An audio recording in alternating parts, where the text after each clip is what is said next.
নেতা বদলায়, দল বদলায়, জন্ম নেয় নতুন দল, কিন্তু সাধারণ মানুষের ভাগ্য কি বদলায়? আশ্বাস আর প্রতিশ্রুতির ভিড়ে আমরা খুঁজব বাস্তবতার প্রতিফলন। আমাদের কাজ প্রশ্ন করা, দেশ ও মানুষের স্বার্থে প্রশ্ন করেই যাব। থাকবে মত এবং ভিন্ন মতে শ্রদ্ধা। স্টার নিউজ কড়া আলাপের সঙ্গে শান্তা শার্লিন।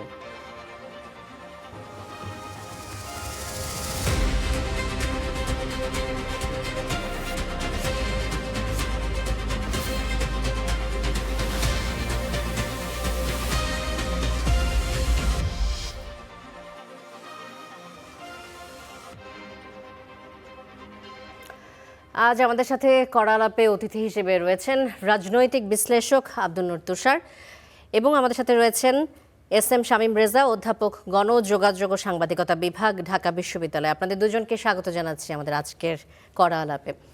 শুরুতেই এস.এম. শামীম রেজা, আপনাকে দিয়ে শুরুটা করতে চাই। বাংলাদেশের অন্তর্বর্তী সরকারের আইন উপদেষ্টা আসিফ নজরুল কিছুক্ষণ আগে একটি ফেসবুক পোস্ট করেছেন যে 23,865টি হয়রানিমূলক মামলা প্রত্যাহার করা হয়েছে। আইন মন্ত্রণালয় থেকে এই সিদ্ধান্তটি গ্রহণ করা হয়েছে। জুলাই গণ অভ্যুত্থানে ক্ষমতাচ্যুত আওয়ামী লীগ সরকারের আমলে বিএনপি, জামাতে ইসলামী, হেফাজতে ইসলাম, গণ অধিকার পরিষদ সহ বিভিন্ন রাজনৈতিক দলের নেতাকর্মীদের বিরুদ্ধে যে মামলাগুলো করা হয়েছে সেগুলো থেকে অব্যাহতি দেওয়া হয়েছে, এবং এর ইম্প্যাক্ট হিসেবে 5 লাখের মতো মানুষ এই মামলাগুলো থেকে অব্যাহতি পেয়েছেন। তো এর মাধ্যমে আসলে যারা দোষী এরকম কোনো ব্যক্তিও কি অব্যাহতি পাওয়ার সুযোগ থেকে যায় কিনা, কি মনে হয় আপনার? ধন্যবাদ। আপনার অনুষ্ঠানের নাম কড়া আলাপ, কিন্তু কড়া উত্তর দিতে গেলে যে ধরনের বাস্তবতা প্রয়োজন সেটা এখনও বাংলাদেশে আছে বলে মনে হয় না। তার জন্য মত প্রকাশের ক্ষেত্রে একটা আইনগত সুরক্ষার প্রয়োজন পড়ে, সামাজিক রাজনৈতিক পরিবর্তনের প্রয়োজন পড়ে, তাহলে খুব কড়াভাবে উত্তরটা দেওয়া যায়। ফলে আমাদের অনেক বাছবিচার করে উত্তর দিতে হয়, যেহেতু আইনের বিষয়। গণঅভ্যুত্থানের পরেও আমরা এই চিন্তা কেন করছি? আমরা এই কারণে করছি, এখনো অনেক সাংবাদিক মামলায় আছেন। একই প্রশ্ন সেখানেও করা যায় যে মামলাগুলোর যে প্রাথমিক ধারাগুলো আমরা ধারণাগুলো পাই সেটা আসলে কতটা গভীর, কতটা তদন্তের পরে কি অবস্থায় দাঁড়িয়েছে সেগুলো আমরা অনেক সময় জানতে পারি না। গণমাধ্যমের উপর আক্রমণ দেখেছি, সংস্কৃতি প্রতিষ্ঠানের উপর আক্রমণ হতে দেখেছি, অথবা আপনি কিভাবে নিশ্চিত করে বলেন যে অবস্থা। এখনো মামলা হয়েছে, অন্তর্বর্তীকালীন সরকারের সময় মামলা হয়েছে, এবং একেবারে যে সাংবাদিক নিগ্রহের শিকার হননি এমনও আন্তর্জাতিক প্রতিষ্ঠানগুলো বলছে না, বা আমাদের দেশীয় যে অধিকার প্রতিষ্ঠান তারা বলছে না। যাই হোক, সেটা হয়তো আরেকটা আলোচনা। আপনি যেটা বলছেন এটা বহুল আলোচিত একটা বিষয়। আইন উপদেষ্টা হয়তো এখন তার ভেরিফাইড ফেসবুকে লিখেছেন, পরবর্তীতে সংবাদ আকারে জানা যাবে। এটার পেছনের বিষয়টা এরকম যে আমরা বিভিন্ন সময় শুনেছি যে, যদি বিএনপির ক্ষেত্রে বলি উদাহরণটা, প্রায় 2 লাখের মতো মামলা তাদের নেতাকর্মীদের বিরুদ্ধে ছিল বলে তারা দাবি করতেন। গণমাধ্যমও কিন্তু বিভিন্ন অনুসন্ধানে প্রায় 1,25,000 বা 1.5 লাখের মতো এরকম পেয়েছিলেন। এই সংখ্যা নিয়ে আমরা বিতর্ক না করি, তার মানে বোঝা যাচ্ছে সংখ্যাটা লাখের উপরে। এটা খুব সহজ না। যেমন বিএনপির অনেক শীর্ষ নেতার বিরুদ্ধে 70-80টাও আমরা মামলা দেখেছি। মির্জা ফখরুলের বিরুদ্ধে অনেকগুলো মামলা ছিল, এরকম আরও অনেক উদাহরণ দেওয়া যায়। এমনকি বিএনপির আরও শীর্ষ নেতা তিনিও দেশে ফেরার আগে অনেকগুলো মামলা থেকে কিন্তু তাকে মুক্ত হয়ে তারপর দেশে ফিরতে হয়েছে, কারণ অনেকগুলো মামলা ছিল যেগুলোর বৈধতা কিংবা এটার উপযোগিতা বা এটা কতখানি বাস্তবসম্মত এটা নিয়ে বিভিন্ন সময় আলোচনা ছিল। এটা বিএনপির ক্ষেত্রে আমরা জানি। তো যখন এই মামলাগুলো হয়েছে, এটা এইভাবে নির্দিষ্ট করে বলা খুব কঠিন, অন্তত আমাদের পক্ষে, যদি আপনার কেস বাই কেস আপনার কাছে তথ্য না থাকে যে কোনটা রাজনৈতিক উদ্দেশ্যে দেওয়া মামলা আর কোনটা অন্য কোনো আপনি ক্রিমিনাল অফেন্স বা অন্য কোনো কিছুর সাথে আপনি যুক্ত হয়ে গেছেন সেই জন্য আপনাকে মামলা দেওয়া হয়েছে। তবে এইটুকু আমরা জানি যে হাজার হাজার মামলা দেওয়া হয়েছে রাজনৈতিক বিবেচনায়। মানে এই হয়রানিমূলক মামলা থেকে অব্যাহতি পাওয়ার মাঝে আমি যদি হয়রানির শব্দটা নাও বলি, তাও যেমন আমি মির্জা ফখরুলের কথা উল্লেখ করলাম, আমার কাছে এই মুহূর্তে তথ্য নেই, কিন্তু সে সংখ্যা অনেক, কয়েক ডজন। তো মির্জা ফখরুল একটা দলের তখন অত্যন্ত গুরুত্বপূর্ণ একজন নেতা, তিনি এমন কিছু করেছেন বলে আমাদের কাছে অন্তত দৃশ্যমান হয়নি যার জন্য তার কয়েক ডজন মামলা থাকতে পারে, দিয়েছে। তো আপনি যে প্রসঙ্গ তুললেন, এই শেষ মুহূর্তে এসে সরকার অনেকগুলো কাজ করছে, কিন্তু সে অনেকগুলো কাজের সঙ্গে এই কাজটার পার্থক্য আছে। এই যে বন্দর বিদেশি কোম্পানির কাছে দেওয়া, শেষ মুহূর্তে অনেক বড় বড় প্রকল্প গ্রহণ করা, প্রায় 1,00,000 কোটি টাকার বিভিন্ন প্রকল্প অনুমোদন করে যাওয়া, কিংবা একবারে সেই দিন এসে বোয়িং কেনার মতো চুক্তি, এগুলো এক ধরনের আলোচনা। কিন্তু মামলাটার এটা বেশ আকর্ষণীয় যে এতদিন থাকতে আপনি যে প্রসঙ্গটা তুললেন, যদি আরও আগে মামলাগুলো প্রত্যাহার করা হতো তাহলে আমরা ওই আলোচনার সুযোগটা পেতাম যে আসলে কতগুলো রাজনৈতিক উদ্দেশ্যে মামলা, আর এমনিতে সাধারণত মানুষ তো অপরাধমূলক কাজ করলে তার মামলা হতেই পারে। একই রকমের সে জামাতের ক্ষেত্রেও আছে, হেফাজতের ক্ষেত্রেও আপনি বললেন। তবে আমরা ওইটুকুকে সাধুবাদ জানাবো যদি শেষ মুহূর্তে হলেও হয়রানিমূলক যে মামলাগুলো, রাজনৈতিক বিবেচনায় যে মামলাগুলো, যেগুলোর আসলে কোনো ভিত্তি নাই এবং তার অবস্থানগত কারণে, সভা সমাবেশ করার কারণে, এই প্রত্যাহারের বিষয়টা এটা কি স্বচ্ছতার সাথে হয়েছে বলে আপনি মনে করেন? এটা বলা খুব কঠিন। মানে এই প্রশ্ন আপনি যাকেই করুন না কেন, আইন উপদেষ্টা ছাড়া আর কারোর পক্ষেই কিন্তু আসলে উত্তরটা দেওয়া সম্ভব না। কারণ এটা স্বচ্ছতার সাথে হয়েছে মানে তাহলে বলতে হবে যে প্রতিটা কেস দেখা হয়েছে। যদি 2 লক্ষ মামলা থাকে তাহলে 2 লক্ষের বেশি হওয়ার কথা। বিএনপি তো দাবি করে 2 লক্ষ, তার সঙ্গে হেফাজত জামাতকে যোগ করলে তো অনেক।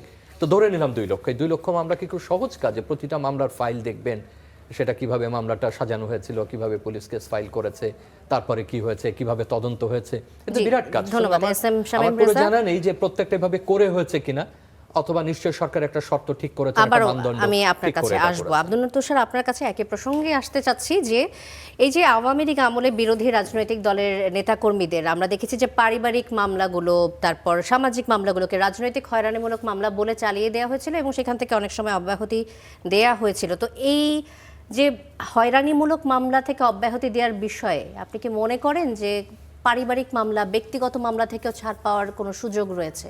একই প্রশ্ন। আমরা তো জানি না কোন কোন মামলাগুলি প্রত্যাহার করা হয়েছে, এটা বলতে পারবেন আইন উপদেষ্টা এবং তার যে টিম আছে তারা।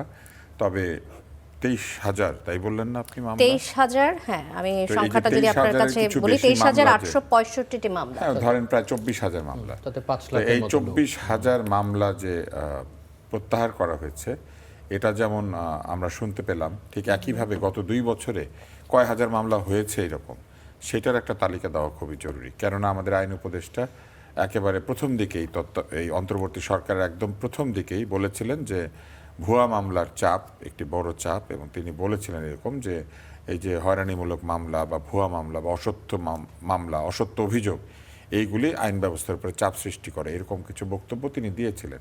তাহলে একদিকে যে মামলাগুলি তুলে নেওয়া হয়েছে এগুলি কিন্তু আওয়ামী লীগ আমলে করা মামলা, এই মামলাগুলি ওনারা তুলে নিয়েছেন। এখন ওনাদের আমলে যে মামলাগুলি হয়েছে সেগুলি কারা তুলে নেবেন?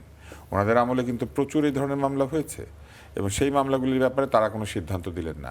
একদিকে আপনি আগের জনের করা মামলা তুলে নেবেন, আরেকদিকে নিজের সময় করা মামলাগুলিকে হতে দিবেন, এটা আসলে সঠিক নয়। এই পদ্ধতিটা, কোনো মামলার কথা আপনি বলতে চান এই জিনিসটা বন্ধ হওয়া দরকার ছিল, এটা বন্ধ হওয়া দরকার ছিল। মামলা তুলে নেওয়া কোনো সমাধান না।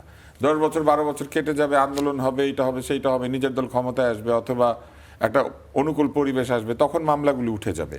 এই পদ্ধতি দিয়ে কি প্রমাণিত হয়? প্রথমত প্রমাণিত হয় আমাদের বিচার ব্যবস্থা মামলার এই সমাধানগুলি তারা করতে পারেন নাই।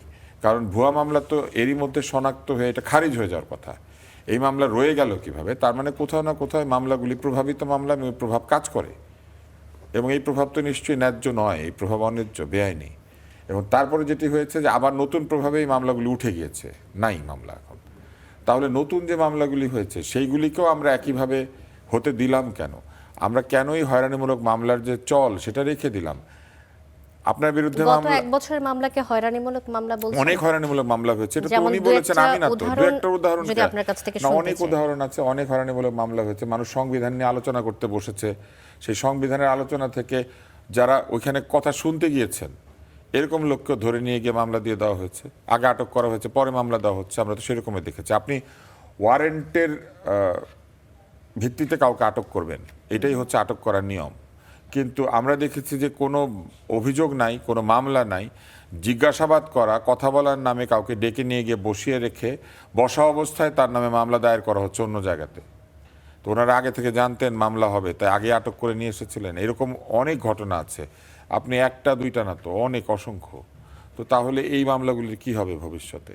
আমরা দেখেছি একটি মামলা দেওয়ার পরে যখন বোঝা গিয়েছে যে সেই মামলায় ঠিকমতো কাজ হবে না, তখন আরেকটি মামলা দিয়ে আটক করা, রেখে দেওয়ার ব্যবস্থা করা হয়েছে। মামলা করার উদ্দেশ্যই হচ্ছে আটক করে রাখা, আচ্ছা, তাই না? এবং তেমন কোনো অভিযোগ নয়, কেবলমাত্র ভিন্ন দলের সদস্য। এইভাবে যেমন আগেও মামলা হয়েছে, এই সময় একইভাবেই মামলাগুলি হয়েছে, একই যুক্তিতে যে উনি দোসরের দল করতেন, উনি এটা করতেন সেটা করতেন, সেই জন্য ওনাকে আটক করা হলো। প্রকৃত অভিযোগের ভিত্তিতে আটক না করাটাই তো একটা অন্যায়। আচ্ছা, অভিযোগ আগে প্রকৃত হইতে হবে, অভিযোগের তদন্ত হইতে হবে। প্রথমে হবে অভিযোগ, অভিযোগ হওয়ার পরে তদন্তকারী কর্মকর্তা তদন্ত করবেন, সাক্ষ্য প্রমাণের ভিত্তিতে তিনি একটা প্রতিবেদন দাখিল করবেন। সেই প্রতিবেদনের ভিত্তিতে কোর্ট একটা মামলা গ্রহণ করে সেই মামলার ওয়ারেন্ট হবে কি হবে না সেটা বলবেন। ওয়ারেন্ট ইস্যু হওয়ার পরে কাউকে আটক করা হবে। আমরা দেখেছি আটক হয়ে গিয়েছে, কোনো অভিযোগ নাই, তারপরে বসে থাকা অবস্থায় মামলা হয়েছে, মামলা হওয়ার পরে সেই মামলায় আটক দেখিয়ে চালান দিয়ে দেওয়া হয়েছে, তারপরে জামিন অগ্রাহ্য করা হয়েছে। অন্তর্বর্তী সরকারের আমলে যে মামলাগুলো হলো সেটি হয়রানিমূলক কি হয়রানিমূলক না, না, সব সেটি মামলাকে কেউ বলে আসলে নাই। কে যাচাই করবে? ওনারা কারা যাচাই করবেন। এখন যেভাবে তাদের তো যাচাই আসলে শেষ করেছেন, সময় চলে না না, এসেছে ওনারাই এখন। যাচাই করবেন। ওনারা আগের মামলা 23,000 মামলা যাচাই করতে পেরেছেন, আর নিজেদের সময় এরকম মামলা বন্ধ করতে পারছেন না। এটা কি হলো? তার মানে আগের রীতি অক্ষুণ্ণ আছে। আগে যেরকম মামলা হয়েছে এখনো সেভাবেই মামলা হয় এবং এইটাই চলমান রয়েছে। সংস্কারের কথা বলা হয়েছিল, কিন্তু কোথায় এই মামলার রাজনীতির তো সংস্কার হলো না। আচ্ছা, আরেকটা বিষয় নিয়ে আসি আব্দুল নূর তুষার। বিজিবি, পুলিশ ও র্যাব সূত্রের বরাত দিয়ে একটি গণমাধ্যমে আমরা পেয়েছি যে বাংলাদেশ ভারত ও বাংলাদেশ মিয়ানমার সীমান্তের অন্তত 30টি পয়েন্ট দিয়ে দেশে অবৈধ অস্ত্র আসছে। এটি আজকেরও খবর, আগেও কয়েকদিন আগেও এসেছে। 2024 সালের জুলাই গণ অভ্যুত্থানের সময় আমরা দেখেছি যে থানা লুট হয়েছে এবং অনেক অস্ত্র চলে গেছে কারাগার থেকে। 5,847টি আগ্নেয়াস্ত্র লুট হয়, এর মধ্যে 1,362টি আগ্নেয়াস্ত্র এখনও উদ্ধার হয়নি।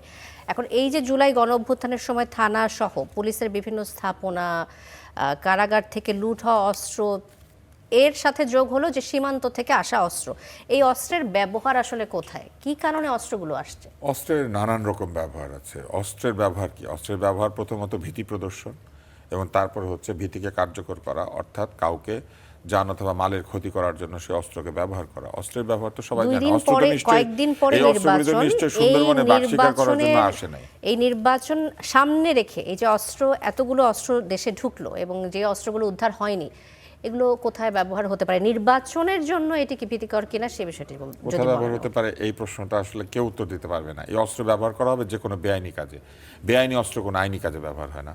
যত অস্ত্র তত বেআইনি কাজ, কোনো না কোনো বেআইনি কাজে সেটা ব্যবহৃত হবে। কোথাও চাঁদাবাজিতে, কোথাও লুটতরাজে, কোথাও কাউকে শারীরিকভাবে আহত নিহত করার জন্য, কোথাও ভয়ভীতি প্রদর্শন করে উদ্দেশ্য সাধনের জন্য, বিভিন্ন ভালো কাজকে বানচাল করে দেওয়ার জন্য। অবৈধ অস্ত্রের কাজ কি এটা সবাই জানে। অন্তর্বর্তী সরকারকে ব্যর্থ মনে করেন এই বিষয়ে?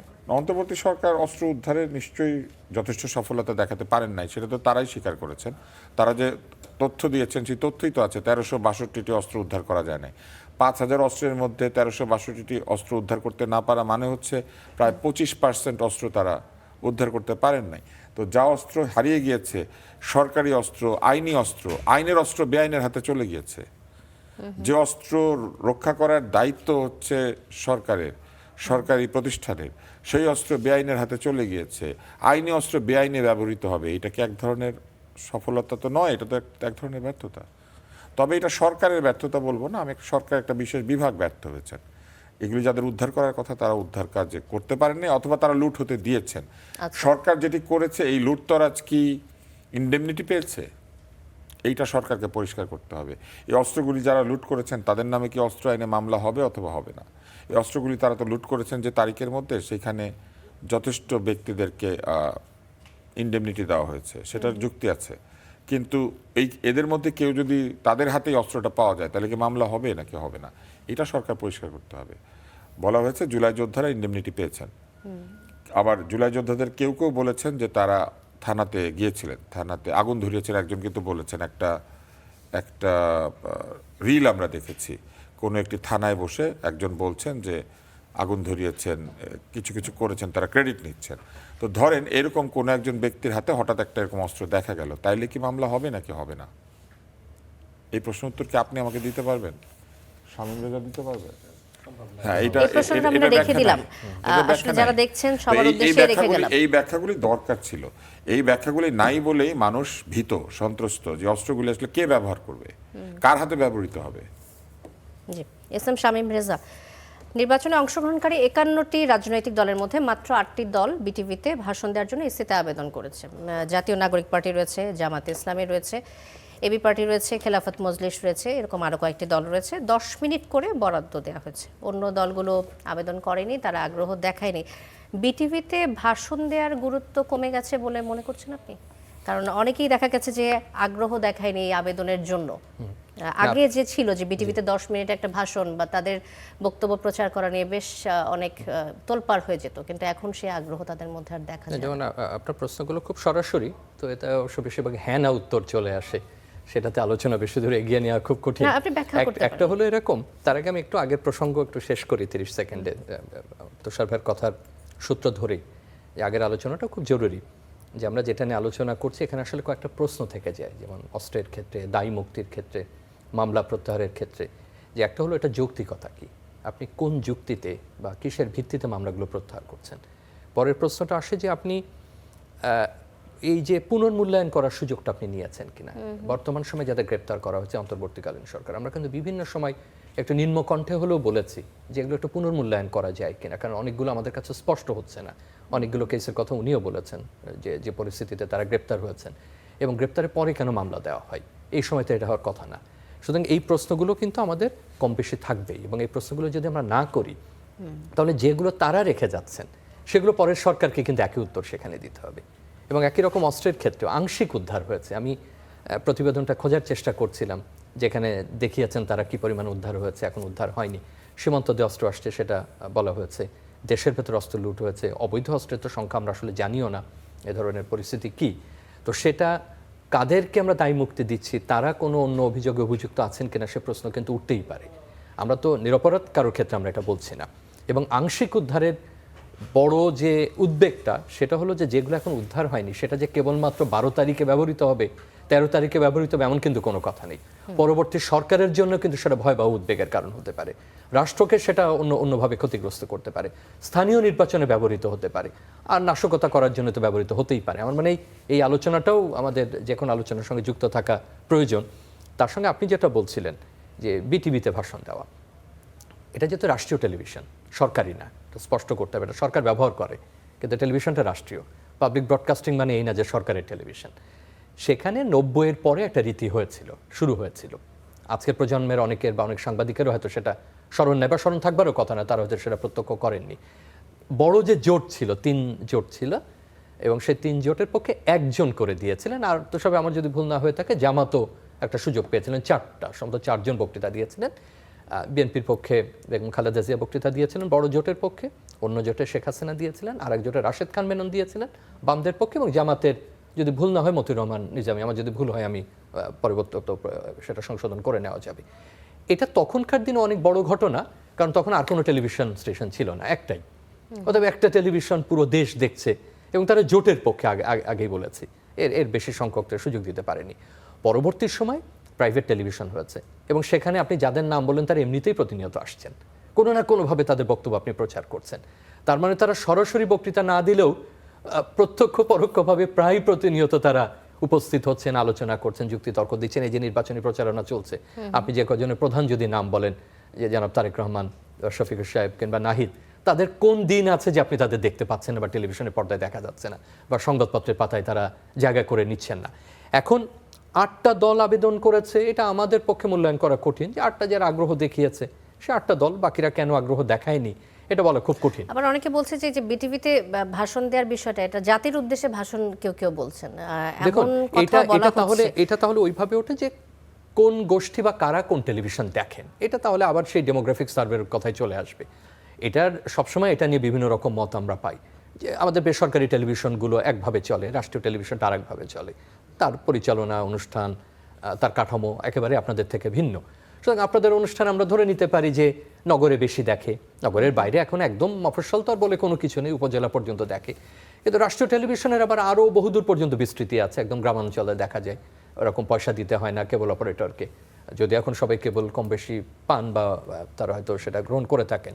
তো সেই হিসাবে এখনও আমরা মনে করি যে রাষ্ট্রীয় টেলিভিশনের একটা বিস্তৃতি আছে, এবং সেখানে এরা মনে করছেন সম্ভবত, আমরা ধারণা করছি, আমরা তো কথা বলিনি এদের সঙ্গে, যে বাংলাদেশ টেলিভিশনে গেলে আরো যে মানুষগুলোর কাছে এখনো পৌঁছাতে পারেননি, তারা সামাজিক মাধ্যমের কল্যাণে তাদের কাছে বাকি যে অংশ, যেটাকে তুষার আছেন শব্দটা বুঝবে, আপনি বুঝবেন, মিডিয়া মিক্স আমরা যেটাকে বলি। যখন প্রচার অভিযান চলে তখন সব ধরনের মিডিয়া ব্যবহার করা হয়, যে আপনি যদি প্রাইভেট টেলিভিশন না দেখে থাকেন তাহলে রাষ্ট্রীয় টেলিভিশন থেকে আমাকে দেখবেন, ওটা না দেখলে আপনি সোশ্যাল মিডিয়াতে দেখবেন, ওটা না দেখলে পোস্টারে দেখবেন। তো তারা হয়তো রিচটা বাড়াচ্ছেন, এবং তাদের হয়তো মনে হয়েছে যে এখনো রাষ্ট্রীয় টেলিভিশনের একটা গুরুত্ব আছে। এখন বাকিরা ভাই কেন করেননি, এটা বলা খুব কঠিন। তবে এটা যদি 90-এর দশকের শুরুর দিকে আপনি বলতেন বা ওই 10 বছরে, তাহলে এটা একটা মার কাট ব্যাপার ছিল যে আমাকে জায়গা দিল না রাষ্ট্রীয় টেলিভিশন। এখন বোধহয় পরিস্থিতি আর নাই। আব্দুল নূর তুষার, আমি একটু পরিষ্কার হতে চাচ্ছিলাম যে জাতির উদ্দেশ্যে দেওয়া ভাষণ আর এই যে দলীয় নেতাদের বিটিভিতে দেওয়া ভাষণের মধ্যে পার্থক্যটা কি? কারণ অনেকেই বলছেন এই যে নাহিদ ইসলামের ভাষণ দেওয়াটা, সেটিকে অনেকেই বলছেন যেটি জাতির উদ্দেশ্যে ভাষণ কিনা, এমনভাবে পিকচারাইজ করার চেষ্টা করেছেন। তো আমি যদি আপনার কাছ থেকে পার্থক্যটা একটু শুনি যে এই দুটির পার্থক্যটা আসলে কি? পার্থক্য আছে কার কিনা উদ্দেশ্যে দুটোর? ভাষণ? আসলে আপনি বাংলাদেশের জাতীয় টেলিভিশন যেটা সরকারের পয়সায় পরিচালিত হয়, পাবলিক টিভি, সেই টিভিতে আপনি ভাষণ দেবেন যার পেনিট্রেশন টেরেস্ট্রিয়াল এবং স্যাটেলাইট দুই জায়গাতেই আছে। সেরকম একটি টেলিভিশনে আপনি ভাষণ দিলে এটা কার উদ্দেশ্যে দেবেন, কারা দেখবে? এটা নিশ্চয়ই বিদেশিরা না। যে কোনো ভাষণ আপনি দেওয়া মানেই হচ্ছে, গণমাধ্যমে দেওয়া মানেই হচ্ছে আপনি জাতির উদ্দেশ্যে দিচ্ছেন। আমরা যে কথা বলছি এটা জাতির উদ্দেশ্যেই দিচ্ছি। জাতির যে অংশ আমাদেরকে দেখছে তারা দেখছে। অতএব উদ্দেশ্য তো সবাইকে শোনানো। আপনি যে অনুষ্ঠান করছেন এটা সবাইকে দেখানো আপনার উদ্দেশ্য। সবাই দেখছে না, কিন্তু আপনার উদ্দেশ্য কিন্তু 100% অডিয়েন্সকে রিচ করা। তো ব্যাপারটা তাই, উনি ভাষণ দিলে সেটা জাতির উদ্দেশ্যেই হবে। এটাকে ঘুরিয়ে বলা যেতে পারে বাংলাদেশ টেলিভিশনের দর্শকদের উদ্দেশ্যে ভাষণ। তাতে করে এই ভাষণটা খাটো হয়ে যায় না। কিন্তু এই ভাষণটা দেওয়ার একটা প্রক্রিয়া আছে, সেটা হচ্ছে যে কোনো দল যদি সম্ভবত 30টি আসনে প্রার্থী দেন, তাহলে সম্ভবত তারা এটি দেওয়ার একটা যোগ্যতা অর্জন করেন, প্রাকযোগ্যতা কিছু একটা আছে নির্বাচন কমিশনের নিয়মে, আমার পুরোপুরি মনে পড়ছে না। কিন্তু যেটাই ঘটুক না কেন, এইবারে এই অন্তর্বর্তী সরকার এখানে একটি চমৎকার কৌশল করেছেন। কৌশলটা কি? তারা প্রথমে বলেছেন যে আপনি যদি জোটে যোগ দেন বা নির্বাচনী সমঝোতা করেন, তাহলে বৃহৎ কোনো দলের অথবা পছন্দসই দলের প্রতীক আপনি নিতে পারবেন না। একটু যোগ করি আমি, আপনি যে বলছিলেন যে যারা 30টি আসন দিতে পারবে বা যে প্রসঙ্গটি তুলছিলেন, নিবন্ধিত যতগুলো দল রয়েছে সবাইকে এবার সুযোগ দেওয়া হয়েছিল যে ভাষণ দিতে পারবে তারা, তার 10 মিনিট বরাদ্দ রাখা হয়েছিল, কিন্তু অনেকে আগ্রহ দেখায়। আপনি প্রশ্নটা করেছেন, আগ্রহের জায়গায় আসছি। তো এখন তারা এটা দিতে পারবেন যদি তারা চান। কিন্তু বাংলাদেশ টেলিভিশন অন্তত একাধিক দলকে বলেছে তারা নাকি তাদের আবেদনপত্র পায় নাই রিসিভ করার পরেও। এবং সরকার কি কৌশলটা করেছিলেন সেইটা শোনেন। সেইটা হচ্ছে তারা বলেছেন যে আপনি যদি জোটেও যান, আপনি আপনার নিজের প্রতীক ব্যবহার করতে হবে। এবং এই নিজের প্রতীক ব্যবহার করার কৌশলের মধ্য দিয়ে যেটি ঘটেছে সেটি হলো, আপনি বিএনপির পক্ষ থেকে একজন ভাষণ দেবেন, অন্যান্য দলের তরফ থেকে একজন ভাষণ দেবেন, কিন্তু এইখানে একই জোটভুক্ত 3 জন ভাষণ দেবেন। ফলে এক কথা 3 বার শোনাবেন আর এক কথা একবার শুনবে লোকে। তারা এখানে একটি নন লেভেল প্লেইং ফিল্ড তৈরি করেছেন আইনের মারপ্যাচের মধ্যে দিয়ে। কিন্তু তো সবে 90-এর পরে জোট হিসাবে দিয়েছিল। 90-এর পরে বা অন্য সময়ে যেটা দেয়া হয়েছিল সেটা হচ্ছে না, জোট হিসেবে নয়, যেটা দেয়া হয়েছিল যে একটি প্রতীকে যারা নির্বাচন করছেন তাদের পক্ষ থেকে একজন বক্তা থাকবেন। এখানে তারা প্রতীক আলাদা করে দিয়ে জোট করতে দিয়েছেন। আবার সেই জোটকে বলতে দিয়েছেন এটা নির্বাচনী সমঝোতা। আবার বলেছেন এই সরকার হলে হবে জাতীয় সরকার। আবার বক্তৃতাটা জাতির উদ্দেশ্যে দিবেন, জাতীয়ভাবে না। সরকার করার সময় জাতীয় সরকার করবেন, কিন্তু সকলের হয়ে একজন বক্তৃতা দিবেন না, তারা 3 জন দিবেন। এখন পাবলিক টেলিভিশনে একটি জোটের সদস্যরা 30 মিনিট এয়ার টাইম নেবেন, আর অন্য জোটের সদস্যরা যেহেতু তারা এরকম 30টি করে আসন দেওয়া লোক নাই তাদের সাথে, তাহলে তারা দিবেন মাত্র একটা। তাহলে কি ঘটলো? তারা যদি আরও বেশি আসন ছেড়ে দিতেন তাহলে কিন্তু তাদের পক্ষ থেকেও তাদের জোটের সদস্যরা এরকম দিতে পারতেন বক্তৃতা। কিন্তু এইখানে আর একটা কৌশল আছে। এই বক্তৃতা দেওয়ার যোগ্যতা অর্জন করতে গেলে এই ধরেন আবুল বাবুল কাবুল সবাইকে দিয়ে দিতে হইতো 30টা আসনে। দিলে বক্তৃতার যোগ্যতা আপনি পাবেন। তাহলে যে কোনো একটি শক্তিশালী দলের জন্য একটা বক্তৃতাই দেওয়ার সুযোগ থাকে, কারণ তারা তো অনেক আসন ছাড়ে না। কিন্তু যারা অনেক আসন ছেড়ে দিবে তাদের তরফ থেকে 2 জন 3 জন 4 জনে গিয়ে বক্তৃতা দেবেন, কারণ সবারই 30টা করে আসন আছে। এই যে অদ্ভুত অবস্থাটা তৈরি হয়েছে, এই অদ্ভুত অবস্থার জন্য মানুষ প্রশ্ন করছে যে এইটা তো ঠিক হবে না। তার মধ্যে একটি দল যারা এই জাতির উদ্দেশ্যে ভাষণ দিবেন বলছেন, যার নাম আপনি উল্লেখ করেছেন, এনসিপি জুলাই সনদে স্বাক্ষর করে নাই। জুলাই সনদে স্বাক্ষর করে নাই, তবুও জাতির উদ্দেশ্যে ভাষণ দিবে। আমার প্রশ্ন উল্টা, আপনি আমাকে বলেন তো জিএম কাদেরকে এই ভাষণটা দিবেন? নাকি উনি দিতে রাজি হন নাই, নাকি উনি অ্যাপ্লাই করেন নাই? জাতীয় পার্টিকে ভাষণ দিতে দিবে? এই প্রশ্ন তো আসলে আমার জানা নেই, আমি এই মুহূর্তে বলতে পারছি না। এই যে আমরা জানি না, এই জানাজানি অজানার মধ্যে না থেকে নির্বাচন কমিশনের বলে দেওয়া উচিত ছিল যে এই কটি দল চাইলে পরে বাংলাদেশ টেলিভিশনে 10 মিনিট এয়ার টাইম পাবেন তাদের বক্তব্য প্রচার করার জন্য। এইটাকে জাতির উদ্দেশ্যে ভাষণ হিসেবে না দিয়ে বলা উচিত ছিল তারা তাদের ইশতেহার যে মূল পয়েন্টগুলি আছে সেগুলিকে ব্যাখ্যা করবেন। আচ্ছা। এবং এই মানে মানুষের সামনে বক্তৃতাতে পোর্ট্রেট করা হয়েছে একটু ভিন্নভাবে, মানুষের সামনে এটাকে ভিন্নভাবে করা হয়েছে, বলা হয় নাই কারা কারা যোগ্য, এবং তারপরে বলা হচ্ছে আবেদন করলে দিব, আবেদন করে নাই বলে দেই নাই। এগুলো তো কোনো কথা না। 10 মিনিট বরাদ্দ হলে আপনারা চিঠি দিবেন যে আপনার নামে 10 মিনিট বরাদ্দ করা হয়েছে, আপনি অতটার সময় হাজির হবেন। যদি তারা উত্তর না দেন তাহলে তারা আসবেন না, তাই না? এটা তো তাদের প্রাপ্য, এই 10 মিনিট তাদের প্রাপ্য। যদি তাই হয়ে থাকে, একদিকে যেমন তারা কাউকে চিঠি দিয়ে ডাকছেন না, বলছেন আবেদন করিলে দিব, আরেকদিকে তারা এমন অবস্থা তৈরি করেছেন যে একটি জোটের পক্ষ থেকে 3 জন বলিতে পারিবেন, অন্য জোট জি, যেহেতু বুঝতে অনেক পেরেছি, আসন ছাড়ে নাই তারা আব্দুল দিতে লত্তর পারিবেন সাহেব, না। আপনি আরেকটি বিষয় ইহার নাম বলছিলেন। লেভেল প্লেইং ফিল্ড নহে। যে আপনি আরেকটি বিষয় বলছিলেন, জাতীয় ঐক্যমত্য সরকার, জাতীয় সরকার গঠনের কথা বলছিলেন। তো জামাতে ইসলামের জাতীয় ঐক্যমত্যের সরকার গঠনের প্রস্তাব, এই বিষয়টি একটু নিয়ে আসি, যে সরাসরি নাকচ করে দিয়েছে বিএনপি, যেটা বলেছেন বিএনপি চেয়ারম্যান, যে বিএনপি এককভাবে সরকার গঠন করবে এবং জনগণের ম্যান্ডেট নিয়ে না হলে তারা বিরোধী দল ক্ষমতায় থাকবে। আসবে। জি, তো এটাই তো এই প্রসঙ্গে গণতান্ত্রিক যে আমি পদ্ধতি। যদি রাজনৈতিক প্রতিপক্ষদের নিয়ে সরকার গঠন করি তাহলে বিরোধী দলে কে বসবে? তো বাংলাদেশের বর্তমান বাস্তবতা, একটি নির্বাচিত দল যারা সরকার গঠন করছে তারা এসে যদি বিরোধী দল না পায়, সেক্ষেত্রে কঠিন হয়ে পড়বে কিনা, এমনটা মনে করছেন কিনা আপনি? না, বিরোধী দল নাও তো পেতে পারে। ধরেন বাংলাদেশের সমস্ত ভোটার 300টা আসনে একটা দলকে বিজয়ী করে দিল, সেই নির্বাচনটা কি ঠিক হবে না? বিরোধী দল নাই, কেউ ভোট দেয় নাই তাদেরকে, এটা হতে পারে। কিন্তু গণতান্ত্রিকভাবে যদি বিরোধী দল না থাকে, এইটা কোনো অসুবিধা অবশ্যই হতে পারে, না, কিন্তু এটা কোনো সেক্ষেত্রে অসুবিধাজনক না। না, অসুবিধাজনক হ্যাঁ, না। তখন ওই দলগুলি মাঠে ময়দানে অন্য জায়গাতে রাজনৈতিক প্রক্রিয়ার মাধ্যমে সরকারের উপর চাপ সৃষ্টি করবে, সংসদে থেকে না। কিন্তু একটি সুস্থ গণতান্ত্রিক প্রক্রিয়াতে বিরোধী দল থাকে, কারণ একেবারে বিরোধী দল তো জনসমর্থনহীন হয় না, এটা হয়ে যাওয়াটা খুব কঠিন। এখন বিরোধী দল থাকলেও জামাতে ইসলাম বলেছেন যে তারা জাতীয় সরকারে আগ্রহী, অর্থাৎ বিরোধী পক্ষে ভোট গেলে তাদেরকেও তারা সরকারে নিয়ে নিতে চান। অর্থাৎ তারা এমন একটা সরকার তৈরি করতে চান যেখানে সংসদে যারা গিয়েছে সকলেই সরকার। এই সকলেই সরকার, এই পদ্ধতিটা আসলে ঠিক নয়। তাহলে আপনারা অযথা ইলেকশন করছেন কেন? আসেন, বসে আপনারা ঠিক করে ফেলেন সকলেই সরকার, ভাগবাটোয়ারা করেন। তো এই জিনিসটা ঠিক না। মানুষ আপনাদেরকে ভোট দিয়েছে আপনাদেরকে সরকার গঠন করানোর জন্য, যাকে ভোট দেয় নাই তাকে সরকারে দেখার জন্য না। তারা জাতীয় সরকার গঠন করে আসলে কি উদ্দেশ্যে, মানে এটা কি, কোন উদ্দেশ্যের প্রতিফলন ঘটাতে চাচ্ছে? এটা যে উনি সবাইকে এটা নিয়ে উনি ভালো বলতে আপনার যদি পারবেন। বিশ্লেষণ না, শুনি আমরা, আমার বিশ্লেষণ নাই। আচ্ছা, যেমন আমি অনেক বিষয়ে বিশ্লেষণ করতে পারবো না। যেমন আমাকে যদি জিজ্ঞেস করা হয় আপনার পোশাকের বিষয়ে, যে আপনি এই পোশাক কেন বেছে নিয়েছেন, এটা আমি পারবো না, কারণ এটা আপনার ডিসিশন।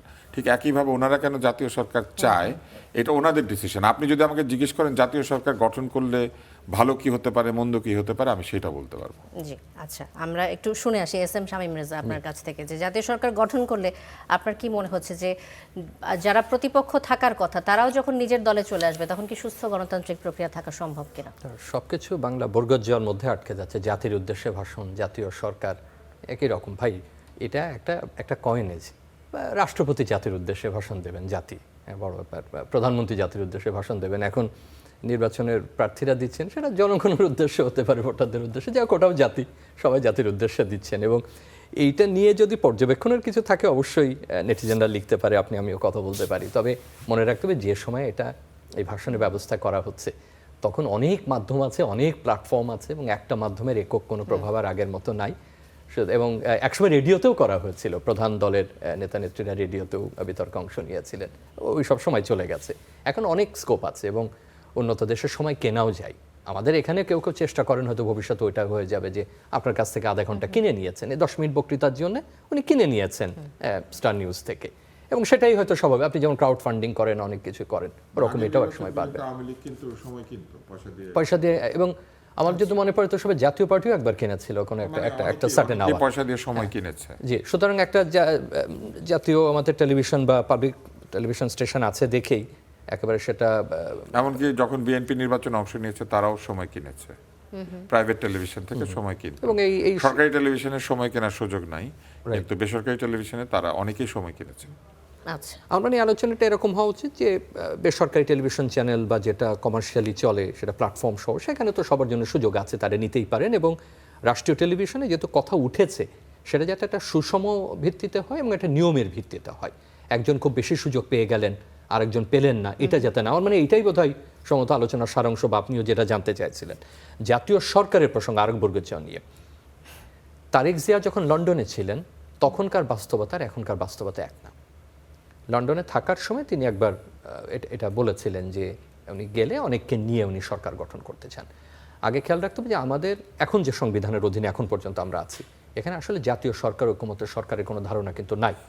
এটা হয়তো কখনো প্রয়োজন পড়েনি, আমাদের শুরুতে যারা এটা করেছিলেন তারা চিন্তা করেনি এরকম পরিস্থিতি হবে, কিন্তু আমরা একটা ধারণা করে নিতে পারি। এবং যেমন এখন অন্তর্বর্তীকালীন সরকার, এটা কোথায় ছিল?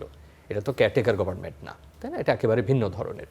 তো ওরকম জাতীয় সরকার সবার মতের ভিত্তিতে পৃথিবীর বহু দেশে দেখা যায়, বিশেষ রাজনৈতিক পরিস্থিতিতে বা এরকম বিপ্লবের পরে, অভ্যুত্থানের পরে। পরবর্তীতে বিএনপি যখন এখানে বাংলাদেশে তারেক জিয়া যখন ফিরেছেন, তখন একেবারেই মাঠের বাস্তবতা অন্যরকম, এবং তার দলীয় কর্মসূচি, নির্বাচন কিভাবে, সেটা কিন্তু একেবারে লন্ডনের সময় থেকে অন্যরকম, এটা মানতেই হবে আমাদের সবাইকে। জামাতে ইসলামেরও আগের যে রাজনীতি এবং তারেক জিয়া ফেরার পরের রাজনীতি একরকম না। তখন কি বিএনপির মনে হয়েছে যে তার এককভাবে জনগণের সমর্থন পাবে? এটা হতেই পারে, এটা হতেই পারে, এবং রাজনীতি দেখেন এটা হতেই পারে, এবং রাজনীতিতে এটা খুব স্বাভাবিক। কেউ তাকে চুক্তি দিয়ে জনগণের সামনে প্রকাশ করেনি। অনেক ধরনের পলিটিক্যাল কন্ট্রাক্ট হয়, হ্যাঁ, লিখিত কন্ট্রাক্টও আছে, যে একেবারে আপনি যাতে সরে না যেতে পারেন লিখিত স্বাক্ষরও নেয়। বাংলাদেশেও আছে এরকম উদাহরণ। কিন্তু এটা তো এমন না যে আপনি একেবারে চুক্তি করে জনগণের কাছে চুক্তি প্রকাশ করেছেন যে বিএনপি অমুক অমুকের সঙ্গে এই চুক্তিতে উপনীত হয়েছে। তারা হয়তো এখানে ফেরার পরে দেখেছেন যে তাদের জনসমর্থন আছে বলে তারা আত্মবিশ্বাসী, তারা ভালো করতে পারবেন, এটা একটা দিক। অন্যদিকে জামাত পরবর্তীতে একেবারে ভিন্ন ধারায় চলে গেছে, কিন্তু তারা এখন প্রতিদ্বন্দ্বী। সুতরাং শুরুতে তো আপনি এভাবে জানতেন না, 1 বছর আগেও আপনি কে মাঠের প্রধান প্রতিদ্বন্দ্বী হবে এটা আপনি জানতেন কিনা, বা আমরাও জানতাম কিনা। এনসিপি একটা স্বতন্ত্র দল হিসেবে আত্মপ্রকাশ করলো, অনেক রকম আলোচনা ছিল যে তার ঝোঁক কোন দিকে। পরবর্তীতে দেখা গেল সে জামাতের জোটে যোগদান করেছে। সুতরাং এই ক্ষেত্রে বিএনপির অবস্থানগত পরিবর্তন হয়েছে, আর জামাতেরও নিশ্চয় অবস্থানগত পরিবর্তন হয়েছে। তবে এটা জামাতের দিক থেকে পরবর্তীতে আমরা বেশি আগ্রহ দেখিয়েছি, যখন খালেদা জিয়া মারা গেলেন, তার শোক জানাতে গিয়ে উনি ফিরে এসে বললেন আমাদের এরকম একটা আগ্রহ আছে, আমাদের ভোটের ফল যাই হোক আমরা দেখবো এরকম করা যায় কিনা। এই জায়গাতে আমি তুষার ভাইয়ের বক্তব্যের সঙ্গে একমত, যে আমরা কি আরেকটু আগে জাতীয় পার্টির মতো দেখতে চাই কিনা, যে অদ্ভুত একটা মডেল, সংসদে আছি বিরোধী দল, কিন্তু একাধিক সংসদে আমি আবার সরকারেরও একটা অংশ। এরকম মডেল গণতন্ত্রের ইতিহাসে বা সংসদীয় গণতন্ত্রের ইতিহাসে সাধারণত দেখা যায়। এটা ভবিষ্যৎ কি হতে পারে? এটা ভবিষ্যৎ স্পষ্ট। এটা ভবিষ্যৎ আগে যেমন জাতীয় পার্টির ক্ষেত্রে ঘটেছে, যে বিরোধী হইয়াও তিনি সরকারি দলের অংশ, সকল ক্ষেত্রের ক্ষেত্রে তার বিরোধী কোনো ভূমিকা পালন করতে হয় না। এটা সম্ভবত এবার ঘটবে না, এই বাস্তবতা আমি খুব একটা দেখি না। যে ভোটের ফলাফল যাই হোক, যারাই প্রধান পাবেন বা আরও যদি শরিককে নিতে হয় তারাই সরকার গঠনের চেষ্টা করবেন। এবং এখন যে পরিস্থিতি, দুই দলের এজেন্ডা, অবস্থান, জনগণের যে ধরনের, আমরা তো জনগণের অভিপ্রায় তো জানি না, তাদের যে বহিঃপ্রকাশগুলো দেখি মতামতের, তাতে মনে হয় না যে এ ধরনের ঐক্যমতের সরকারের কোনো সম্ভাবনা আছে। তবে যেটা হতে পারে, ধরুন যদি বিএনপি সংখ্যাগরিষ্ঠ হয়, তাহলে সে তার মতের আরও কিছু দলকে হয়তো নেবে, তার সঙ্গে তো অনেক দলই আছে, তাদেরকে তো মন্ত্রিত্ব দেবে, আরও ভালো কিছু হয়তো তাদের সুযোগ সুবিধা দেবে। একই রকম অন্য কেউ যদি সংখ্যাগরিষ্ঠতা পাওয়ার মতো অবস্থানে থাকেন, তাহলে তারা হয়তো ওই অর্থে বলবেন যে এটাই আমাদের ঐক্যমতের সরকার। কিন্তু প্রধান জোট হিসাবে আদর্শিকভাবে আমার হিসাবে এই মুহূর্তে আমি কোনো সম্ভাবনা দেখি না যে তারা ঐক্যমতের সরকার করতে পারে। শামীম রেজা, আব্দুল তুষার, আপনি কিছু যোগ করতে চান কিনা, যে কেমন হতে পারে যদি হয় জাতীয় সরকার গঠনের যে প্রক্রিয়াটি, এটি আসলে গণতন্ত্রের জন্য কখনো উপকারী নয়। জাতীয় সরকার তৈরি হয় সাধারণত ক্রাইসিসে, নির্বাচন তো ক্রাইসিসের সলিউশন। এখন তো ক্রাইসিস থেকে আমরা বের হয়ে আসবো নির্বাচনের ফলে নতুন করে জাতীয় সরকার তৈরি করার এই ব্যাপারটা আরেকটি নতুন ক্রাইসিস তৈরি করবে। সেটি হচ্ছে বাংলাদেশে না বলার কোনো মানুষ থাকবে না, এবং না বলার মানুষ না থাকলে তারা যা কিছু করবেন সেইখানে প্রচুর স্বৈরতান্ত্রিক সিদ্ধান্ত চলে আসার সম্ভাবনা আছে। ফ্যাসিবাদ আটকে রাখার কথা তারা বলেন, কিন্তু জাতীয় সরকার তৈরি করলে ফ্যাসিবাদ নতুনভাবে তৈরি হওয়ার সম্ভাবনা দেখা দেবে, কারণ তখন সরকারের ভুলশুদ্ধ সব কিছুকেই ওই জাতীয় সরকার ওন করতে শুরু করবে, এবং তারা একে অন্যের সমালোচনা বাদ দিয়ে একে অন্যের ভুল ত্রুটি শেয়ার করতে শুরু করবে। অর্থাৎ তারা অন্যায়গুলিকে সমালোচনা না করে বরং এইগুলির দায়িত্ব নিয়েই তারা কথা বলতে থাকবে। ফলে জনগণ তাদের যে কোনো জায়গাতে প্রতিবাদের যে ভাষা, সেই ভাষা তুলে ধরার জন্য মানুষ পাবে না। এই কারণেই আমি মনে করি না যে ক্রাইসিস সলিউশনের যে নির্বাচন, সেই নির্বাচনের পরে নতুন করে জাতীয় সরকারের কোনো প্রয়োজনীয়তা নাই। তবে তারেক রহমান যেটা বলেছিলেন, সেটা উনি বলেছিলেন সমমনা দলদেরকে যদি তারা নির্বাচনে বিজয়ী হয় তাদেরকে তিনি সরকারে রাখতে আগ্রহী, কিন্তু সেটা কোনোভাবে জাতীয় সরকার না। জাতীয় সরকার হচ্ছে যত দল নির্বাচন করেছে সকলকেই সরকারের মধ্যে রাখা, এইটা হচ্ছে জাতীয়, কাউকে বাদ দেয় না। এমনকি যারা নির্বাচনে যেতে নাই, প্রয়োজনে তাদেরকেও সরকারে অন্তর্ভুক্ত করা, মন্ত্রী বানিয়ে বা কোনোভাবে, এইটা হচ্ছে জাতীয় সরকার। আর নির্বাচনে বিজয়ী সমমনা দলগুলিকে নিয়ে যে সরকার তৈরি হয় সেটা জোটের সরকার, ঐক্যের সরকার, নির্বাচনের সমঝোতার সরকার। এখন উনি আলাদা করে জাতীয় সরকারের কথা কেন বলেছেন জামাতে ইসলামের যিনি আমির? কারণ তিনি তার জোটের বাইরের লোককে ওইখানে নিতে চান, এই জন্য তিনি সেটাকে জাতীয় সরকার নাম দিয়েছেন। তিনি তার যে জোট সেটাকে জাতীয় মনে করেন না। মানে এনসিপি সহ যে 11টা দল মিলেছেন তারা সহ এইটাকে তারা মনে করছেন তাদের জোটের সরকার। আর এর মধ্যে যদি তারা বিএনপি এবং আরো কাউকে নিয়ে নিতে পারেন তাহলে সেটা হয়ে যাবে জাতীয় সরকার। তারা আসলে মূলত বিরোধী ভয়েস রাখতে চান না, এইটা হচ্ছে এটার উদ্দেশ্য। জি, আপনি ক্রাইসিস সলিউশনের জন্য এই নির্বাচনকে বলছেন যে এই নির্বাচন ক্রাইসিস সলিউশন করে দেবে বা সলিউশনের দিকে আমরা যাব। যে পরিস্থিতি দেখছেন এখন আর কয়েকদিন বাকি ভোটের, আপনার কি মনে হয় যে আমরা সলিউশনের দিকে যাচ্ছি বা যেতে পারছি? নির্বাচন itself is a solution to the crisis. প্রথম ক্রাইসিস কি? দেশে গণতন্ত্র নাই, মানুষ ভোট দিতে পারে নাই। মানুষ বলেছে যে তারা এই 17 বছরের শাসনে প্রথম যে 2008 এরপর থেকে তারা আর ভোট দিতে ঠিক মতো পারে নাই বা তাদের ভোট বাধাগ্রস্ত হয়েছে। তাহলে একটি বাধাহীন অংশগ্রহণমূলক যদি নির্বাচন ঠিক মতো হয় বা হতো তাহলে এই ক্রাইসিস প্রথমে দূর হলো যে আমরা ভোট দিয়ে সরকার এনেছি।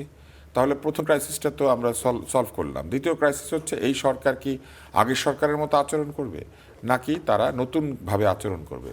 এইটা সলভ করার বড় উপায় হচ্ছে সংসদে বিরোধী দল থাকা এবং শক্তিশালী বিরোধী দল থাকা। তারপরে এই সরকারের যে সিদ্ধান্তগুলি সেইগুলি কি তারা আমাদের উপরে চাপিয়ে দেওয়ার চেষ্টা করবে নাকি আমাদের কথা শুনে তারা সিদ্ধান্ত নেবে। অর্থাৎ সরকার কি জনগণের প্রতি সহনশীল এবং সহানুভূতিশীল হবে নাকি হবে না। এইগুলি হচ্ছে ধীরে ধীরে ক্রাইসিস মোচনের উপায়। আর এই ক্রাইসিসের বাইরে, রাজনৈতিক ক্রাইসিসের বাইরেও কিন্তু অন্য ক্রাইসিস রয়েছে। আমাদের এখানে অর্থনৈতিক ক্রাইসিস আছে, আমাদের এখানে এই মুহূর্তে রপ্তানি এবং আমদানি বাণিজ্যের যে ক্রাইসিস সেটা ভয়াবহ অবস্থা ধারণ করেছে। আমাদের এখানে খাদ্যের স্বল্পতার বিষয় রয়েছে। তাহলে এই ক্রাইসিসগুলি যখন মোচন করা হবে, এই সরকার কি বাংলাদেশে মেধার ভিত্তিতে মানুষজনকে ডেকে এনে বিরোধী দলেও মেধা থাকলে তাকে জাতির কাজে ব্যবহার করবেন নাকি নিজের দলের লাল্লু পাঞ্জুদেরকে ব্যবহার করবেন? এইটা হচ্ছে আরেকটি বিষয়। ফলে পরবর্তী ক্রাইসিসগুলো কিভাবে সলভ হবে এটা নির্ভর করবে নির্বাচনের পরে সরকারের আচরণের উপরে। কিন্তু প্রথম ক্রাইসিস তো দেশে গণতন্ত্র নাই, এখনো গণতন্ত্র নাই। এখন যে নির্বাচনের আগ মুহূর্তের প্রস্তুতি দেখছেন নির্বাচন ঘিরে, যে এই যে আইন শৃঙ্খলা রক্ষাকারী বাহিনীর সদস্যরা মাঠে নেমেছেন আজ থেকে, তারপর আমরা দেখছি যে রোববার তারা তো মাঠেই ছিলেন, নতুন করে মাঠে ছিলেন এবং নামবেন, নতুন হয়তো আরো করে সংখ্যায় দায়িত্ব পালন, বেড়েছে। সংখ্যায় বেড়েছে। আমরা যদি বলি নির্বাচনের আগের দিন 1,57,000 পুলিশ সদস্য মোতায়েন করা হবে, যেটা হয়ে থাকে সাধারণত একটি বড় নির্বাচনের আয়োজনকে ঘিরে অনেক পুলিশ সদস্য আইন শৃঙ্খলা রক্ষাকারী বাহিনী থাকে। এত কিছুর পর আপনার কাছে কি মনে হচ্ছে যে দেশে আইন শৃঙ্খলা পরিস্থিতি স্বাভাবিক রয়েছে এই মুহূর্তে? স্বাভাবিক আইন শৃঙ্খলা পরিস্থিতি কি 1,57,000 পুলিশ, সকল আনসার যারা আছেন, সাহায্যকারী লোকজন, এমনকি ডাক্তার, হাসপাতাল, অ্যাম্বুলেন্স এবং সেনাবাহিনী, বিজিবি, আইনগতভাবে অস্ত্রধারী যত বাহিনী আছে বাংলাদেশের সবাইকে নিয়োজিত করতে হয়, তাই না? আপনার কি মনে হয়, আপনার একটা জ্বর হয়েছে, আপনাকে আমি 100 ওষুধ দিলাম, তাহলে এটা কি স্বাভাবিক পরিস্থিতি? আপনার জ্বরটা কি স্বাভাবিক? এটা তো খুব সাধারণ উত্তর। এত লোক লাগছে মানে দেশের অবস্থা স্বাভাবিক না, আইন শৃঙ্খলা পরিস্থিতি স্বাভাবিক না। ভয় আছে, আশঙ্কা আছে এবং সেই ভীতির কারণে হয়তো মশা মারতে কামান দাগানো হচ্ছে, কিন্তু ভয়টা এরকম যে মশাটা হাতির সাইজের। আব্দুল নতুর স্যার, আসবো আবার আপনার কাছে। এস.এম. শামীম রেজা, আপনি কোনো আশঙ্কা দেখেন নির্বাচনের আগ মুহূর্তে? তো মিলিয়ন ডলার প্রশ্ন। একটু আগে ডলারের যে দাম কমে যাচ্ছে। ডলারের দাম কমে যাচ্ছে, তার মানে একটু মিলিয়ন থেকে ধরেন 9 এরকম, তাই তো? আপনি একটা বিলিয়ন ডলার উত্তর দিয়ে দেন। সারা দুনিয়াতে কমছে, আমাদের এখানে বাড়ছে, তার মানে আমাদের অবস্থা কি? ভালো না খুব একটা। সেটা হলো যে, এবং এটাও এই সরকারের সময় অর্থনীতির একটা বড় সমালোচনা যে ডলারের ঊর্ধ্বগতি, আরও তো অন্যান্য বিষয় আছে। দেখুন, প্রথমত নিরাপত্তা একটা অনুধাবনের বিষয়। কারণ অনুধাবনের বিষয় যদি না হতো তাহলে পৃথিবীতে অনেক বড় বড় নিরাপত্তা ব্যবস্থা আছে, তাই না?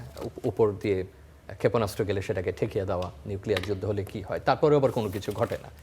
টুইন টাওয়ারের মতো ঘটনা ঘটে যায়, অনেক অস্বাভাবিক ঘটনা ঘটে যায়। তার মানে এটা আমরা একটা বোধ তৈরি করি, একটা ধারণা তৈরি করি। এখন এখানে তো শুরু থেকেই সেই বোধের একটা ঘাটতি আছে। আমাদের যে যৌথ বাহিনী মাঠে ছিল তারা কি মাঠ থেকে চলে গেছে?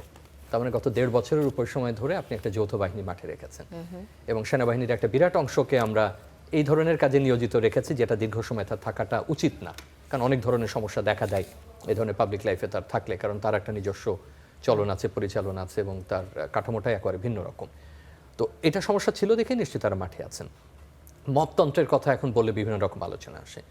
স্বরাষ্ট্রমন্ত্রী বলেছেন যে এরকম কোনো কিছু নেই। অনেক উপদেষ্টাকে বলতে শুনেছি যে এটাকে যেন আমরা মিলিয়ে না ফেলি প্রেশার গ্রুপের সঙ্গে। এই আলোচনা আমাদের বহুদিন ধরে করতে হবে এবং সেটাও যে আমাদের নিরাপত্তাকে সাংঘাতিক রকম হুমকির মধ্যে ফেলেছে সেটা কেবলমাত্র এখন আপনি অনুধাবন করছেন তা না, ভবিষ্যতেও এটা সামাজিকভাবে, সাংস্কৃতিকভাবে, রাজনৈতিকভাবে আমাদের মোকাবেলা করতে হবে। আমাদের অনেক আক্রমণের ঘটনা ঘটেছে যেটাকে আমরা আইনেও ফেলতে পারছি না, সামাজিক ব্যাখ্যাও দিতে পারছি না, আবার মপতন্ত্রে ব্যাখ্যা দিতে পারছি না। আমরা দৃশ্যমান যেগুলো সেগুলোর কথা বলছি। অসংখ্য হত্যাকাণ্ডের ঘটনা ঘটেছে। মবকে মব বলা যায়নি, এই বিষয়ে কি বলবেন? যে অনেক সময় আমরা দেখেছি মবের ঘটনা ঘটছে কিন্তু আমরা মব বলতে পারছি না। তো এই যে ফ্যাসিস্ট সরকারের আমলে কথা বলতে না পারার যে কষ্ট, সেই কষ্ট আমরা দূর করতে আমরা যদি পেরেছি? একটু প্রসঙ্গ যদি পরিবর্তন না করে আপনার ওটাতে আসি যেখানে ছিলেন আপনি, আমি তারপর উত্তর দেওয়ার চেষ্টা করব। সেখানে এরকম একটা পরিস্থিতিতে তো আপনার নিরাপত্তার একটা ঘাটতি তৈরি হবে, মনে মনে তো ঘাটতি তৈরি হবে, চারিদিকে যাই থাকুক না কেন। আমরা চলাচল করছি, কাজ করছি, বাজার করছি, অনুষ্ঠানে আসছি, কিন্তু সবসময় অস্বস্তির মধ্যে থাকছি। তো সেই অস্বস্তিটা যখন বড় আকার ধারণ করে তখন স্বাভাবিক আয়োজনটা বড় হয়। এবং আপনি যত সভা সেমিনার হচ্ছে সবখানে দেখবেন একই কথা, অস্ত্র উদ্ধার হয়নি, নিরাপত্তার অবস্থা কি হবে। এবং তার সঙ্গে যে কথাটা তখন বলছিলাম যে রাজনৈতিক দলগুলোর আভ্যন্তরীণ কোন্দলের কারণেও কিন্তু প্রচুর হতাহত হয়েছে। আপনি সংখ্যাটা দেখেছেন যে মানুষ মারা গেছে, এই সংখ্যা কিন্তু 200-র উপরে। সেটা যেভাবেই মারা যাক, সেটা রাজনৈতিক কারণে হোক, মবের কারণে হোক বা অন্য কোনো কারণে হোক। তো সব কিছু মিলে এমনি একটা অনিশ্চিত পরিবেশ, আপনি একটা বড় অভ্যুত্থানের পরে এই পরিস্থিতি এসে দাঁড়িয়েছেন। এখনও মাঠে যৌথ বাহিনীকে টহল দিতে হচ্ছে দীর্ঘ সময় পর্যন্ত আপনার প্রতিদিনকার কাজের জন্য। এরপরে নির্বাচনের যে আইন শৃঙ্খলার সংখ্যাটা সেটা এত বড়, কয়েকটা ইউরোপিয়ান ইউনিয়নের দেশের জনসংখ্যার সমান হবে। কি পরিমাণে আমাদের সেনাবাহিনী থেকে নিতে হচ্ছে, বিজিবি থেকে নিতে হচ্ছে, পুলিশ থেকে নিতে হচ্ছে, আনসার ভিডিপি থাকতে হচ্ছে, সংখ্যাটা বিশাল। তার মধ্যে কোথাও না কোথাও একটা নিরাপত্তার একটা ঝুঁকি, ঘাটতি বলবো না, একটা ঝুঁকি আছে। সেই ঝুঁকিটা নিরসনের জন্য বা ঘাটতিটা পূরণের জন্য সরকার চেষ্টা করছে। এখন এটা উত্তরটাও দেওয়া প্রয়োজন। এখনো যে সরকার পক্ষই তো এটার দায়িত্বে, এটা আপনি আমি তো নিরাপত্তার দায়িত্ব দিতে পারবো না, কারণ রাষ্ট্রই তো এটার কাস্টোডিয়ান। অতএব তাকে বলতে হবে যে দেখেন এই সংখ্যাটা আছে, এটা কি মানে যে কোনো একটা নাশকতা ঠেকানোর জন্য এটা করা হচ্ছে নাকি এটা একটা আগাম ব্যবস্থা হিসেবে করা আছে, কাজে লাগবে না কিন্তু আমরা রেখে দিচ্ছি। আজকে একটা মহড়ার ভিডিও দেখলাম যে যৌথ বাহিনী একটা মহড়া দিচ্ছে মাঠে, এবং সে মহড়া দেখা যাচ্ছে দাঁড় আমদা এরকম ধরনের একটা কাল্পনিক, যে এরকম যদি আক্রমণ করতে আসে তাহলে যৌথ বাহিনী কিভাবে সেটা মোকাবেলা করবে। তার মানে আমরা ধরে নিচ্ছি যে এরকম জিনিসপত্র থাকতে পারে কোথাও না কোথাও, হোক এটা প্রতীকী। প্রত্যেকের একটা প্রস্তুতি আছে। সরকারকে আমাদের অভয় দিতে হবে, বলতে হবে যে ঘাটতি নাই। সরকারকে প্রমাণ করতে হবে যে অস্ত্র উদ্ধার হয়েছে আংশিক হলেও, যেগুলো উদ্ধার হয়নি সেগুলো ব্যবহারের সম্ভাবনা নাই। এবং সবচেয়ে বড় জিনিস হলো যে যদি রাজনৈতিক দলগুলো, সাধারণ মানুষকে আশ্বস্ত হচ্ছে সরকার তো বলার সেইটা চেষ্টা তো করছে। তাহলে আমাদেরকে আরেকটা জরিপ চালাতে হবে যে সাধারণ মানুষ আসলে আশ্বস্ত হচ্ছেন কিনা, কারণ এটা খুব অবস্থান ভেদে এটা তারতম্য হবে উত্তরটা। আমরা যারা এই মুহূর্তে এখানে আছি তাদের উত্তরের সঙ্গে যিনি কারণ বাজারে আছেন তার উত্তর কিন্তু মিলবে না, তার সঙ্গে যিনি উপকূলীয় অঞ্চলে আছেন তার মিলবে না। আপনাদের উত্তরটা শুনি, আপনারা কি আশ্বস্ত কিনা হচ্ছেন? এখনকার আমি তুষার ভাইয়ের বক্তব্যের সঙ্গেই একমত যে আমরা যতজনের সঙ্গে কথা বলছি তারা অস্বস্তিতে আছেন, তারা নিশ্চিত হতে পারছেন না। আশ্বস্ত তো আরেকটু পরের ব্যাপার।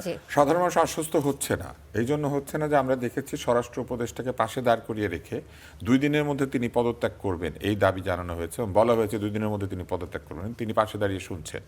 অথচ এই ধরনের একটি কথা তাকে পাশে রেখে বলাও কিন্তু এক ধরনের বেআইনি কাজ। তারপর আমরা দেখেছি মবকে বলা হচ্ছে প্রেশার গ্রুপ। এখন জনগণ কিভাবে আশ্বস্ত হবে? ধরেন নতুনভাবে মব তৈরি হলো, যারা মবকে প্রেশার গ্রুপ বলেছেন তখন যে তারা এই মবকেও প্রেশার গ্রুপ বলবেন না, এটা নিশ্চয়তা কি?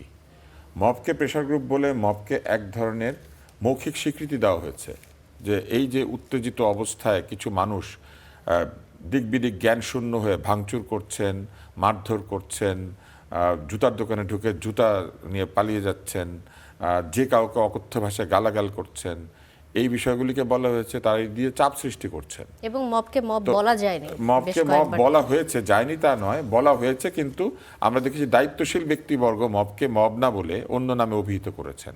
তাহলে এই দায়িত্বশীল ব্যক্তিবর্গরা কি এখন দায়িত্বে নাই? ওনারা দায়িত্বে থাকা অবস্থায় তার মানে ভবিষ্যতে এরকম মব সৃষ্টি হলে তারা কি বলবেন?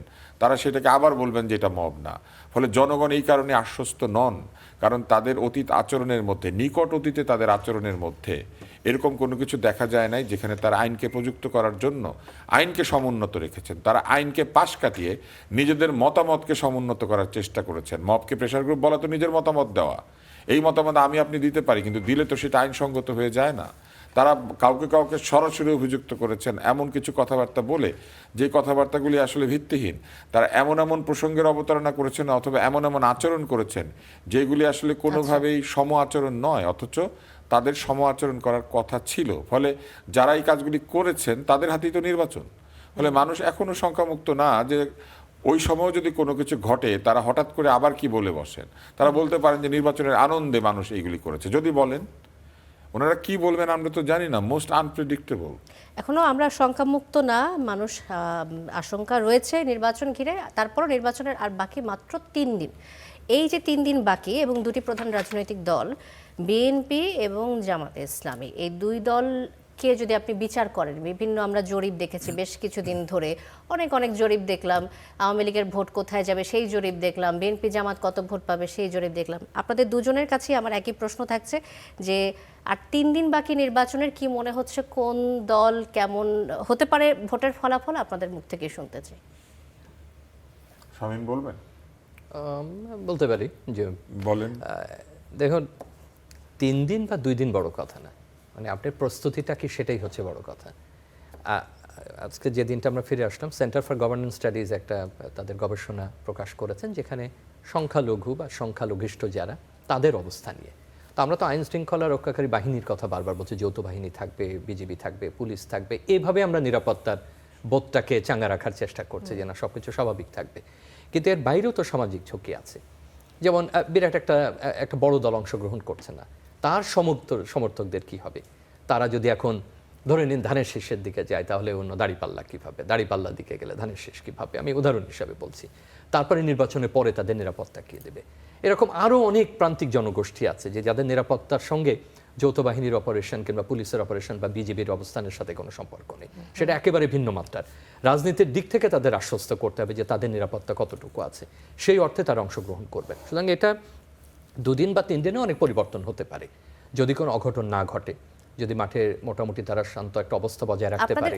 আপনার দৃষ্টিকোণ থেকে যদি আপনি বলেন যে এই একদম শেষ সময় আপনার কাছে কি মনে হচ্ছে যে এতদিনের প্রচারণা আমরা দেখলাম, অনেক রাজনৈতিক কর্মকাণ্ড, মন্তব্য, বক্তব্য, অনেক কিছু দেখেছি, দুই দলের অবস্থানকে আপনি কিভাবে বিশ্লেষণ করবেন ছোট করে যদি একটু বলেন? একটা ভালো দিক হলো যে অন্তত তারা হাতাহাতিতে যাননি।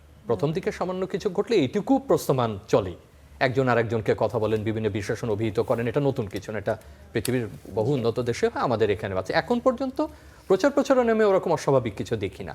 কিন্তু আবারও যে আলোচনা আমরা আগে ছিলাম যে কতটুকু মাঠের অবস্থা উন্নত হয়েছে, নিরাপত্তার সংখ্যা কতটুকু, আমরা যে অর্থে নিরাপত্তা বুঝি গোলযোগ অর্থে, সেটা কতটুকু সংখ্যামুক্ত করা গেছে, এবং রাজনৈতিকভাবে ভোটাররা কতটুকু সংখ্যামুক্ত, সেটার উপরে নির্ভর করবে আসলে এই ভোটের সাফল্য কি হবে। জি, ধন্যবাদ এসএম শামীম রেজা। আব্দুল তুষার, আপনার কাছ থেকে শুনতে চাই। আমি বলতে পারবো না যে কারাই নির্বাচনে ভালো ফলাফল করবেন, এটা নির্ধারণ করবেন জনগণ। আমার শুধু একটা ভোট আছে, আমি সেটা দেব। বাসায় আর কে কোথায় ভোট দেবে সেটাও আমি জানি না আসলে। কিন্তু আমি কিছু জায়গায় আশাহত হয়েছে, যেমন আধিপত্যবাদের বিরুদ্ধে এত সোচ্চার জামাতে ইসলাম তাদের ম্যানিফেস্টোর মধ্যে ভারতীয় ওয়েবসাইট থেকে ছবি ডাউনলোড করে ছেপেছে। আধিপত্যবাদী ভারতের ছবি ভালো, কিন্তু আধিপত্যবাদী ভারত ভালো না। তারা নিশ্চয়ই আশা করেন যে তাদের শাসনে আমাদের চেহারা ওই ভারতীয় ছেলে মেয়েদের মতো হবে, আমরা যারা চিকিৎসক তারা ওই ভারতীয় চিকিৎসকের মতো স্মার্ট হয়ে উঠবো। তারা তো ওই কল্পিত বাংলাদেশের চিত্রই আমাদেরকে দেখিয়েছেন। তাহলে কল্পিত বাংলাদেশের চিত্রটা ভারতের মতো। তারা অনিচ্ছাকৃত ভুল বলেছে। না, অনিচ্ছাকৃত কিভাবে হয়? উনি কোথা থেকে ছবিটা নিচ্ছেন উনি জানেন না? এটা কি নিজে নেমে গিয়েছে এই ছবিটা? এটা তো নিজে নামতে পারে না। আপলোড, ডাউনলোড, হ্যাকিং, এগুলো নতুন সংজ্ঞা তাদের কাছ থেকে শিখতে হচ্ছে। এটা হচ্ছে আরেকটা আশাহত হওয়ার জায়গা। তৃতীয় আশাহত হওয়ার জায়গা হচ্ছে, আমি তরুণদের কাছ থেকে খুব ভালো ম্যানিফেস্টো আশা করেছিলাম। দুই দলেরই তো ইশতেহার দেখেছেন আপনি? দুই দল না, ওনাদের তো 3-4টা ইশতেহার আছে, ওনাদের দলের মধ্যে আরো দল আছে। তরুণদের যে ইশতেহার, সেখানে আমি দেখেছি খাদ বানান ভুল, ক্ষীয় আকার ত দিয়েছে। তো আমি আশা করি নাই তরুণরা তাদের এত বানান ভুল নিয়ে একটা দিবেন একটা ইশতেহার। এটা আমাকে দুঃখ দিয়েছে। আমি অটো পাসের বিষয়টাকে আবার মনে পড়েছে আমার, যে এই সরকার এসে অটো পাস দিয়েছিলেন। তো আমি তরুণদের ওই শিক্ষানীতি এবং জামাতের শিক্ষানীতির মধ্যে, এমনকি বিএনপিরও শিক্ষার জায়গাতে একটা প্রতিশ্রুতি চেয়েছিলাম যে ভবিষ্যতের বাংলাদেশে যেমন ফ্যাসিবাদ ফেরত আসবে না, বারবার তারা বলেন, ভবিষ্যতের বাংলাদেশে পরীক্ষা না দিয়ে কোনো অটো পাস এটা থাকবে না। পরীক্ষা দিতে হবে, সেটা 6 মাস পরে হলেও দিতে হবে, 1 বছর পরে হলেও দিতে হবে। পরীক্ষাবিহীন পাশ করার যে সংস্কৃতি অন্তর্বর্তী সরকার দেখিয়েছেন আমাদেরকে, এইটা হচ্ছে খুবই ভয়ঙ্কর একটা বিষয়। আরেকটা জায়গা আমার কাছে মনে হয়েছে, আমি কোথায় হতাশ হয়েছি, সেটি হচ্ছে তারা প্রচুর হিসাব কিতাব দিয়েছেন, সেই হিসাবের মধ্যে ভুল আছে। এটা নিয়ে আপনাকে অন্য কোনো দিন যদি প্রশ্ন করেন আমি বলতে পারবো। আর আমরা একেবারে আর শেষ পর্যায়ে চলে যেটি এসেছি। আমাকে সবচেয়ে দুঃখ দিয়েছে সেটি হচ্ছে তারা প্রত্যেকেই ভেবে নিয়েছেন যে ইশতেহার কেউ পড়ে না, আচ্ছা, কিন্তু ইশতেহার পড়ানোটাই হচ্ছে একটি রাজনৈতিক দলের সফলতা। কারণ ইশতেহার যখন কেউ গুরুত্বের সঙ্গে পড়বে তখন ধরে নেওয়া হবে যে এই রাজনৈতিক দলটি ইশতেহারে যা লেখেন তার কিছুটা হলেও পালন করেন। ইশতেহার কেউ পড়ে না, বিটিভি কেউ দেখে না, এই ব্যাপারগুলি কেন হয়েছে? কারণ বিটিভি দেখলে সে কোনো কিছু সত্য জানতে পারবে না।